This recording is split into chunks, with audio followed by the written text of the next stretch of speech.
कौन बनेगा नेता। नगर निगम के चुनाव पास आने वाले थे। पूरे कानपुर शहर में टिकट को लेकर मारामारी शुरू थी, लेकिन सबसे ज्यादा चर्चा में वार्ड नंबर 40 की सीट थी। वो इसलिए क्योंकि इस बार वहां की सीट महिला के लिए आरक्षित थी। अब सवाल ये था कि चुनाव लड़ेगा कौन। इससे पहले ठाकुर साहब वहां से पार्षद थे और इस बार उन्होंने अपनी पत्नी सीमा ठाकुर को टिकट दिलवाई और ठाकुर साहब की शान के कारण सीमा जी ने 20,000 वोटों से चुनाव जीत लिया। अरे बधाई हो सीमा भाभी, अब तो आप वार्ड की पार्षद बन गई हैं। अब तो हमारे काम आप ही करवाएंगी। अरे ये तो सिर्फ नाम की पार्षद बनी है, वो तो महिला सीट आ गई, वरना पार्षद तो मुझे ही बनना था। अब भले ही चेहरा इसका होगा, लेकिन पावर तो मेरी ही होगी। अरे वाह भाई साहब, क्या दिमाग लगाया है आपने भी। आइए आप लोग, खाना लगा दिया है सबके लिए। सीमा जी पार्षद बन चुकी थी, फिर भी उनकी एक ना चलती। सारे काम ठाकुर साहब खुद ही संभाल लेते और जहाँ जरूरत पड़ती वहाँ सीमा जी का अंगूठा लगवा लेते। सीमा जी ज्यादा पढ़ी लिखी भी नहीं थी। एक दिन ठाकुर साहब और सीमा एक प्रोग्राम में जाते हैं। अरे ठाकुर साहब, आप आ गए। ओहो, पार्षद मैडम भी आ गई हैं। स्वागत है आप दोनों का। लगता है हमारे पार्षद फंड का सही इस्तेमाल हो रहा है। चलिए अब उद्घाटन करते हैं। ये लीजिए ठाकुर साहब कैची, आप ही सबसे पहले प्रवेश कीजिए। सब लोग आगे निकल जाते हैं और सीमा जी पार्षद होने के बावजूद भी पीछे खड़ी रह जाती हैं। वो देखती हैं कि वेलकम बोर्ड पर उनका नाम है, लेकिन महिला होने के कारण कोई उनका सम्मान नहीं कर रहा। अगले दिन एक आदमी उनके घर आता है। अरे ठाकुर साहब नमस्कार। कल ना हम नोटिस किए कि हमारा घर तो अवैध है और नगर निगम वाले उसे तोड़ने आ रहे हैं। अरे कुछ कीजिए ना ठाकुर साहब। देखो भाई, मैं तो ज्यादा कुछ कर नहीं सकता, पर अगर तुम सबकी जेब गर्म कर दो तो कुछ हो सकता है। कुल मिलाकर 4 लाख लगेंगे। अरे 4 लाख ठाकुर साहब?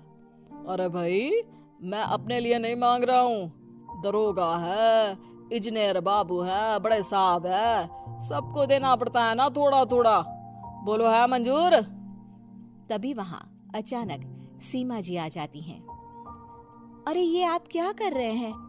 पहले इन्हीं लोगों से तो आपने वोट मांगे, अब इनसे ही पैसे ले रहे हो। अरे चुप रहो तुम, तुम्हारा काम है सिर्फ अंगूठा लगाना, तुम वही किया करो। मुझे दूसरे काम तुम मत सिखाओ, समझी? और तुम ना जाओ, अब पैसे लेकर आओ, वरना जेसीबी किसी भी वक्त आती होगी। सब कुछ ऐसे ही चलते रहता है।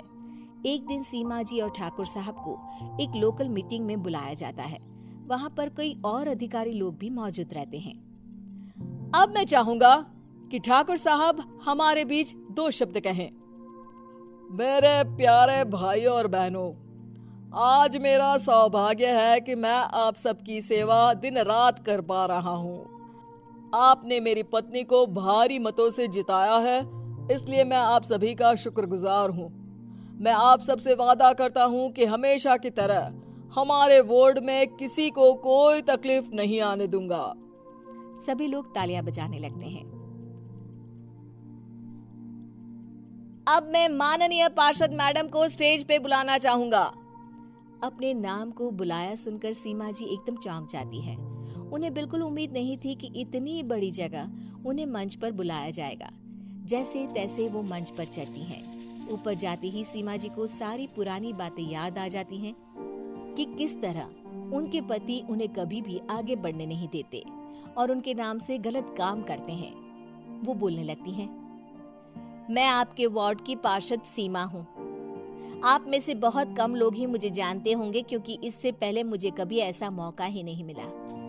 सारे मौके मेरे पार्षद पति यानी आपके ठाकुर साहब ही लेते रहे, लेकिन आज ये मौका मुझे मिला है तो मैं इसे ऐसे ही नहीं जाने दूंगी। मैं आपको ये बताना चाहती हूँ कि आपके ठाकुर साहब मेरे नाम की आड़ में गैर कानूनी काम करते हैं, जिस पर अंगूठों के निशान मेरे होते थे।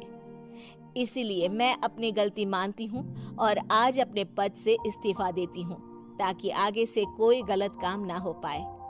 अब फैसला आप सबके हाथ में है कि आप हमें क्या सजा देना चाहते हैं।